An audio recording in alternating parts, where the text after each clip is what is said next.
Okay, I'm staying home from the farm today. Little weather update. We've had nothing but drought since I made that video showing the big flood. Now things are at the farm not growing too well. And that's pretty much true for a huge area, this area of North America. And most of Canada's on fire from forest fires because of climate change. Well, I'm staying home because I burnt my kitchen.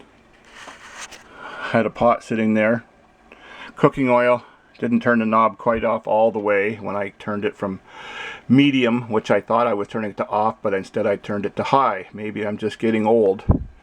So I'm working on fixing that now. But this video's I've been thinking about for a long time because of a TV show I saw called Ancient Aliens. And it's got a convincing episode in it that now I 100% believe in aliens.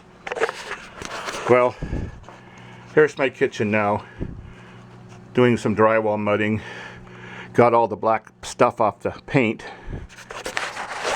Well, anyways, I seen two alien spacecraft twice in my life. August of 1989, I was 100 feet away from one, and stood and watched it for 10 minutes, made a video about that, and it was completely silent, hovering near the ground.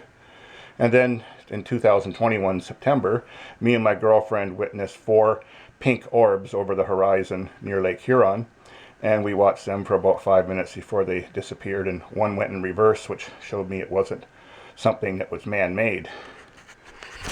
So then I found this episode that I recorded in my PVR, Ancient Aliens, Season 19, Episode 9. This is the most fascinating alien evidence that I've ever seen in my life. Too bad I can't show you the show because they'll probably nab me for copyright. But I'll show you some scenes, I guess, some still images.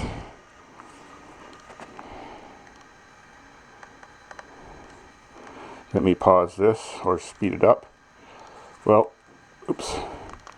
Anyways, that's exactly this type of Cessna that was used to fly some documents near Mobile, Alabama to go to another town, legal documents and stuff. I did some research on that Cessna. It's a turboprop. It weighs a little over 2 tons and it can carry 2 tons of cargo. And it had one pilot, a very experienced pilot. I'll pause this. Now I'm on YouTube. This is what reminded me to make the video and got me very intrigued. This is all a buzz on the news now because this man, David Grusch, a top, I don't know what you call him, official who he used to be a top official for the U.S. government. And he has all kinds of information and documents proving the existence that the American government has UFOs and maybe even alien people or alien creatures. And I mean have their spacecraft. So I found this story, the one that's 5 minutes and 6 seconds, one of the 2 stories I found most interesting. And the next one is the one that's 11 minutes and 30 seconds. So look it up on YouTube. And it's current news. It's really good. So let's go back to the TV now. So the pilot saw this flying object coming towards him at a high rate of speed. And he notified air traffic control that he needed to deviate his course. And they said that there's only one airplane near you, and that was 1,000 feet higher. And it was a cargo plane, like a DC-10 or something like that, a fairly big plane, but there was no chance of collision. Well, he saw collision coming imminently, and he started to deviate after asking to deviate, and he was hit. And this is part of the remains of his plane. It fell in 2 feet of water in a bayou, so it was all easy to recover. And it was obliterated. Wait till you see the next scene. This pieces were found over a 200-yard area. There's some of the pieces. There's more scenes coming. Absolutely shredded. There is the pilot's seat, so obviously he was killed. Some more pieces. Extremely shredded. That's the instrument cluster. And that's the biggest piece found, the tail. Now it gets interesting. Something metal hit his plane so hard that, me being a machinist, I recognized the type of impact. that smudging metal hitting it from the other craft barely melted the surface of that metal and left some red streaks with thin grayish black lines. Many pieces of the plane that fell in the bayou had these red streaks on them, so obviously what hit it was kind of a reddish color. There's another shot. Now there's a foreign piece of material embedded into the wing of that plane, and there's the other broken off piece. It has a weird coating. The metal looks different than aluminum, so to me it looks like titanium. And there's another piece on the next page where it's exactly the same and black. There's the black one. You can see the piece is almost an inch long, and it also has another piece of itself broken off in the other wing. And there's just some information about it.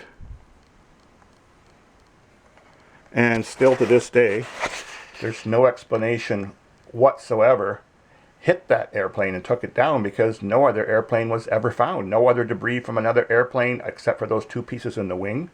Now, nothing man-made could have hit that with that speed, shredded it like that, and the thing weighed over 2 tons, and it had a couple thousand pounds of luggage on it, which was papers. And we can't make something that would stay flying and do that much damage to another craft. It's just incredible. So there is, in my mind, and in the mind of the people on Ancient Aliens, that it had to have hit an alien spacecraft, that spacecraft didn't show up on radar, and the spacecraft obviously kept flying, and who knows what happened to it, but it left some 2 little pieces that don't look man-made. So if you can find Ancient Aliens Season 19, Episode 9, which was released this year, whether it be on YouTube or on the internet, watch it. Very intriguing. The segment that I liked the best was starting at around 40 minutes. Now I googled plane crash October 23, 2002, Mobile, and I found this story the most interesting, Arrow News Network.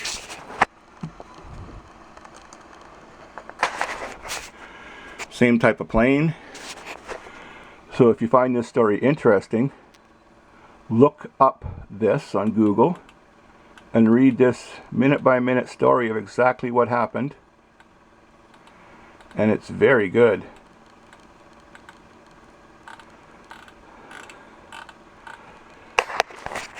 Now with what I've seen on the news with David Grusch last night, and American government always covering things up and hiding things, and what I've seen in real life with 2 sightings, and what I've just showed you on TV and right here, now you know I'm 100% convinced that alien spacecraft exist, and obviously some of them are unmanned and maybe some of them are manned. I'm very curious.